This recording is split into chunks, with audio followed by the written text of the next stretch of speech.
हालांकि मुख्यमंत्री ने पूरे मामले का संज्ञान ले रखा है और लगातार घटनास्थल पर मुख्यमंत्री अभी ऐसे सूत्र बता रहे हैं कि पहुंच सकते हैं। तमाम जो जांच है वो दर से दर तक जाती हुई नजर आ रही है।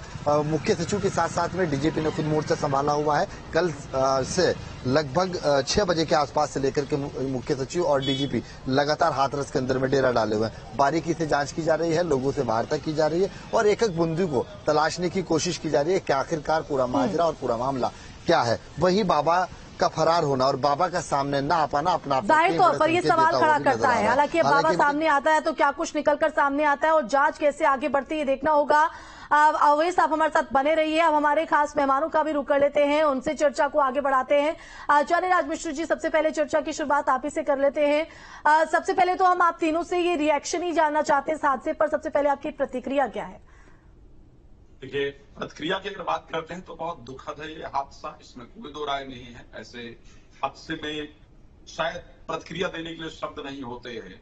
जिस प्रकार की परिस्थिति हुई है और कहीं ना कहीं चारों तरफ से इसमें लापरवाही हुई है, हर एक तरफ से लापरवाही हुई है, साधारण नहीं है। चाहे वो प्रशासन की तरफ से उठा करके देखा जाए, प्रशासन की भी ये रिस्पॉन्सिबिलिटी थी कि कितने लोगों की वहां कैपेसिटी है, कितने लोग वहां उपस्थित हो सकते हैं और उसके साथ वहां पर उससे ज्यादा अगर लोग हैं तो प्रशासन के लोग वहां पर मौजूद थे। अगर ज्यादा लोग हो रहे हैं तो कार्यक्रम को बीच में रोकने की प्रक्रिया होनी चाहिए कि भाई बीच में रोका जाए, लोग ज्यादा हो रहे हैं, इससे दिक्कत होगी।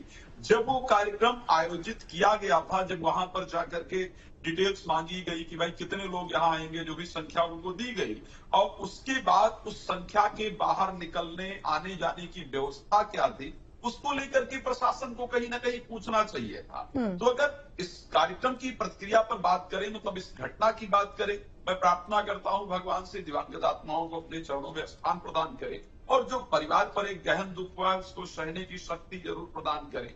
लेकिन जो परिस्थिति हुई है उसमें कहीं ना कहीं जो ऑर्गेनाइजर उस कार्यक्रम के रहे हैं, ऑर्गेनाइजर को देखना चाहिए था कि भाई ठीक है, इस पर भी मैं आऊंगी। चेतन जी, आप क्या कहेंगी इस हादसे पर? आप किसको जिम्मेदार मानती हैं, क्या देख रही हैं आप? अत्यंत सबसे पहले तो मेरी संवेदनाएं हैं मृतकों के परिवार के साथ, जिन्होंने अपने परिजनों को खोया है। उसके पश्चात अगर बात करें कि किसकी जिम्मेदारी थी, तो निश्चित रूप से ऑर्गेनाइजर्स की जिम्मेदारी थी, प्रशासनिक तंत्र की जिम्मेदारी थी। पूरा सिस्टम कोलैप्स हो गया ऐसा लगता है। ना तो ऑर्गेनाइजर्स की मंशा क्या थी इस आयोजन को करने की और कैसे उन्होंने इतने लोगों को वहां आने दिया, और फिर प्रशासनिक तंत्र को अगर कोई संख्या दी गई थी तो प्रशासनिक तंत्र ने उस संख्या से ज्यादा लोगों को वहां कैसे प्रवेश होने दिया। मुझे लगता है एक बहुत छोटा सा गांव है जिसमें सब कुछ हो रहा था। दूसरी बात ये है, एक विचारणीय प्रश्न ये भी है कि ये किस तरीके का बाबा है जो जिसका कोई वो जूते पहनकर मंच पे बैठे हैं और जिस तरीके से वो उन्होंने आज अभी तक भी लगभग 12 घंटे से ज्यादा होने जा रहे हैं, अभी तक भी कोई एक रिएक्शन अपने भक्तों के प्रति नहीं दिया। वो भाग गए हैं और उनकी तलाश जारी है। मुझे लगता है कि किसी भी कोई भी धर्माचार्य, उन्हें धर्माचार्य कहना या किसी भी प्रकार का से सनातन से जोड़कर देखना अपराध होगा।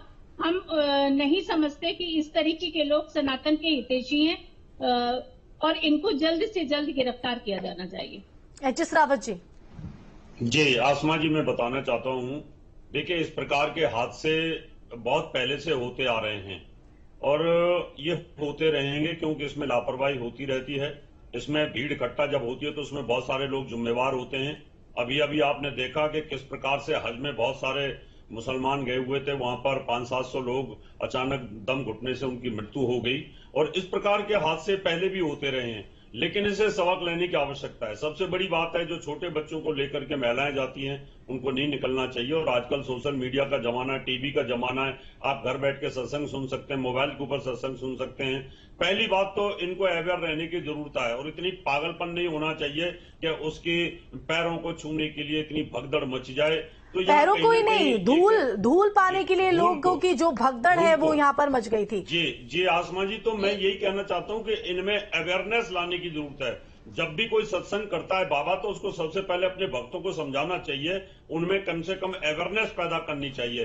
वो खुद बाबा के अंदर संस्कार नहीं है तो दूसरों में क्या संस्कार देगा? बिल्कुल सूटेड बूटेड टाई पहनकर मैं इस चर्चा को जारी रखूंगी, लेकिन इस बीच एक बड़ा अपडेट सामने आ रहा है। तो आपको बता दें कि पूर्व डीजीपी विक्रम सिंह का बड़ा खुलासा, बाबा के ऊपर दर्ज कई मुकदमे, तो एक मुकदमा यौन शोषण का भी दर्ज है। तो देखिए अब बड़ा खुलासा इस पूरे मामले पर, बाबा के ऊपर कई मुकदमे दर्ज है, यौन शोषण का भी एक मुकदमा बाबा के ऊपर दर्ज है। तो ये बड़ी जानकारी आपको बता रहे हैं, पूर्व डीजीपी विक्रम सिंह ने ये बड़ा खुलासा किया है। तो देखिए हादसे के बाद से लगातार जो बाबा है वो अंडरग्राउंड है, और क्या कुछ कहना है पूर्व डीजीपी का, ये सुनिए।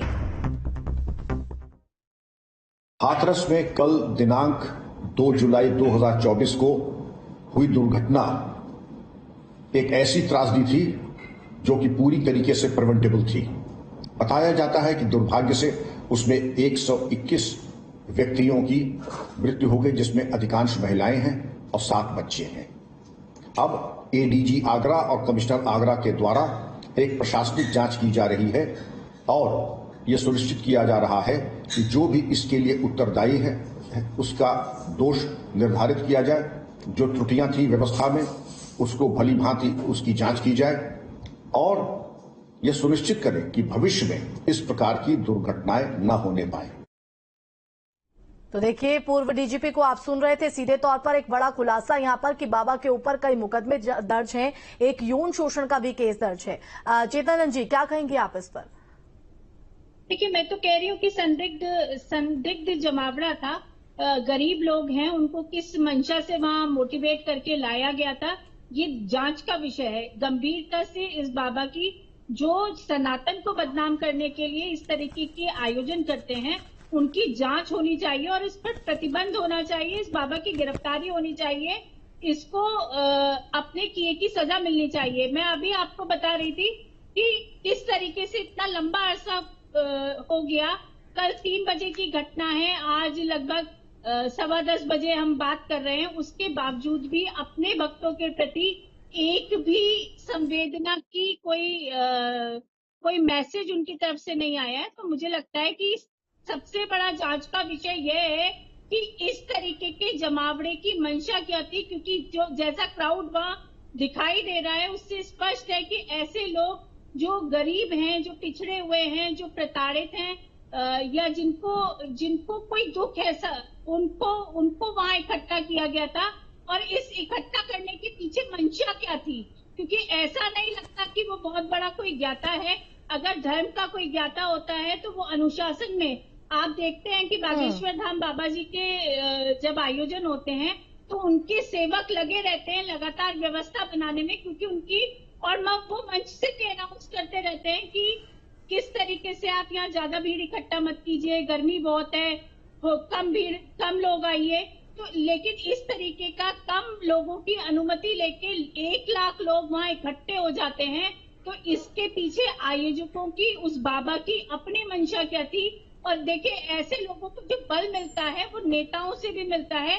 3 जनवरी 2023 को अखिलेश यादव जी ने इनके साथ मंच शेयर किया था। तो ये किस तरीके की भीड़ थी, ये जरूर जांच का विषय